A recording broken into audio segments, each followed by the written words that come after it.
The proximity alarm shattered the silence of the research station at exactly 0300 hours, and Claire Mitchell jerked awake in her bunk with her heart hammering against her ribs. She scrambled to the control room in her sleep clothes and bare feet, while the emergency lights painted everything in shades of crimson and amber. And when she reached the main console, her breath caught in her throat. An unknown vessel tumbled through space toward the station, trailing debris and atmosphere, and the distress signal it broadcast was unlike anything in the human database of known alien communications. Claire's fingers flew across the controls as she tried to stabilize the approaching craft remotely, but whoever was piloting it had already lost main power and the escape pod was coming in fast and hard. The docking clamps caught the pod with a metallic shriek that echoed through the entire station, and Claire grabbed the medical kit from the wall before sprinting down the corridor to the airlock. Her hands shook as she initiated the decontamination sequence and checked the atmospheric readings, because first contact protocols demanded caution. But something about the desperate nature of that distress signal made her throw caution aside. The airlock hissed open and revealed a figure slumped against the far wall of the pod, surrounded by broken equipment and flickering emergency lights.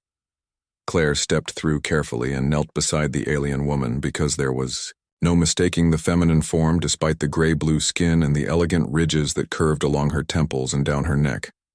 Blood that was darker than human blood, and faintly luminescent, seeped from a wound in the woman's side, and her breathing came in shallow, rapid gasps that fogged the inside of her damaged helmet. Claire worked quickly to remove the helmet and assess the injuries, while her medical training overrode her shock at being face-to-face with an entirely new species. The alien. Woman's eyes snapped open suddenly, and they were the color of liquid amber, with vertical pupils that contracted sharply in the station's lighting. She tried to speak, but her voice was weak, and the words were in a language Claire couldn't understand. So the human did the only thing she could think of and placed her hand gently over the alien's hand and said softly that everything would be okay.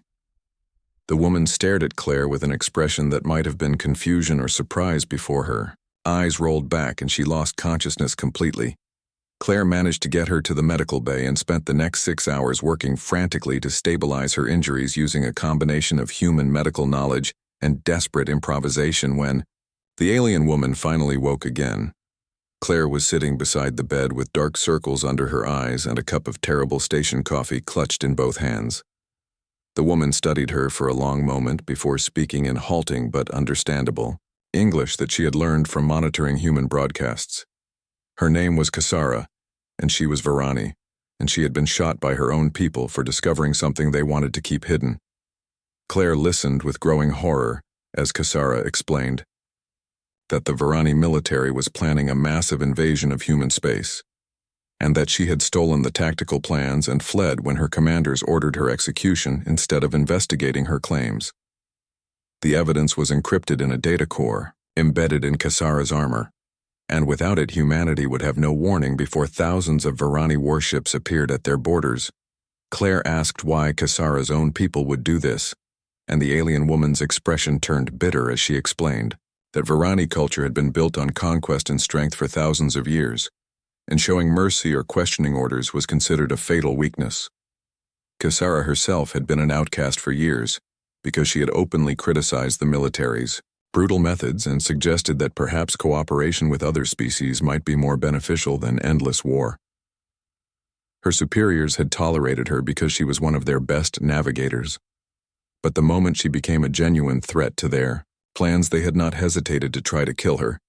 Claire felt anger burn hot in her chest as she realized this woman had risked everything to warn humanity about a threat and had been betrayed by the very people who should have protected her. Mara made a decision in that moment that would change everything and told Kasara that they were going to decrypt that data and expose the invasion plot and that nobody was going to hurt her again.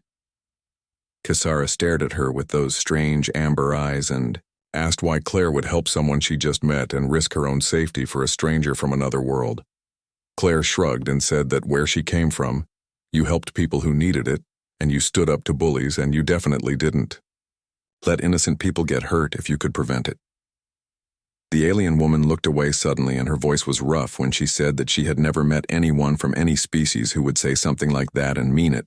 Over the next 3 days, the two women worked side by side in the station's computer lab, Trying to break through the military-grade encryption on the stolen data, Claire brought Kasara human food to try, and was charmed by the alien's careful curiosity about everything, from coffee to strawberries. And Kasara taught Claire about Varani technology, and was patient with her questions about alien culture. They talked late into the artificial nights about everything from childhood memories to philosophy, and Claire learned that beneath the warrior exterior, Kasara had a gentle soul that had been beaten down by years of living in a society that valued only strength and victory. Kasara admitted one evening that she had expected humans to be either hostile or coldly, pragmatic like every other species she had encountered, but instead she found warmth and genuine kindness in Claire, and it confused everything she thought she knew about the universe. Claire laughed and said that humans were definitely not perfect, but most of them tried to be decent and look out for each other, and maybe that was what really made them strong.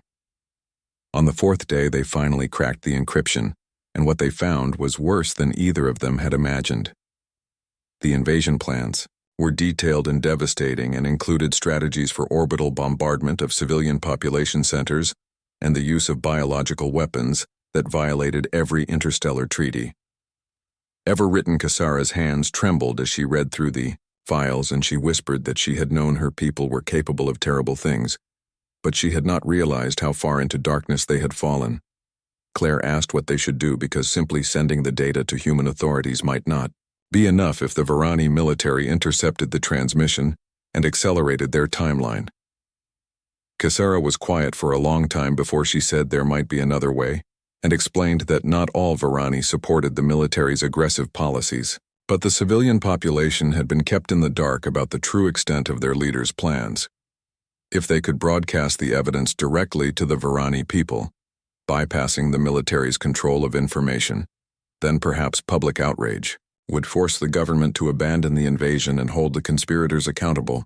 Claire asked if that was even possible, and Kasara smiled grimly and said that she was one of the best navigators and communication specialists in the fleet, and she knew exactly how to punch through their security protocols. They worked through the night modifying the station's communications array and writing a broadcast that would explain everything in terms the average Varani citizen could understand. Kasara recorded a message to her people in her own language, and her voice was steady and strong as she detailed the crimes her commanders had planned and challenged her fellow Varani to decide what kind of civilization they wanted to be. Claire added, a message from humanity saying that they had no desire for war, and that they believed the Varani people deserved to know the truth about what was being done in their name. Just as they were ready to transmit, the station's sensors picked up multiple Varani military vessels dropping out of faster-than-light travel at the edge of the system. A voice crackled over the communication channel, demanding that Claire surrender the traitor Kasara immediately or face destruction, and the human felt ice. Water replaced the blood in her veins. Kasara stood and moved toward the airlock as if she was going to give herself up. But Claire grabbed her arm and said absolutely not, and that they were going to finish what they started. The alien woman looked at her with something like wonder in her eyes, and asked why Claire would risk her life for someone like her. And the human said firmly that Kasara was her friend, and friends didn't abandon each other. Claire initiated the broadcast sequence while Kasara worked frantically to boost the signal strength and punch it through the military jamming that was already trying to shut them down. The lead Varani ship fired a warning shot that rattled the station's hull and demanded they cease transmission immediately. But Claire just gritted her teeth and kept her hands steady on the controls. The signal burst outward in all directions, carrying the truth to millions of Varani citizens across dozens of worlds, and for a few seconds everything went quiet. Then the communication channels exploded with activity as Varani civilians began responding with shock and outrage and demanding answers from their leaders. The military ships that had come to silence Kasara suddenly found themselves surrounded by civilian vessels and commercial freighters whose crews were broadcasting their own messages of protest. More ships arrived, including several Varani naval vessels, whose crews announced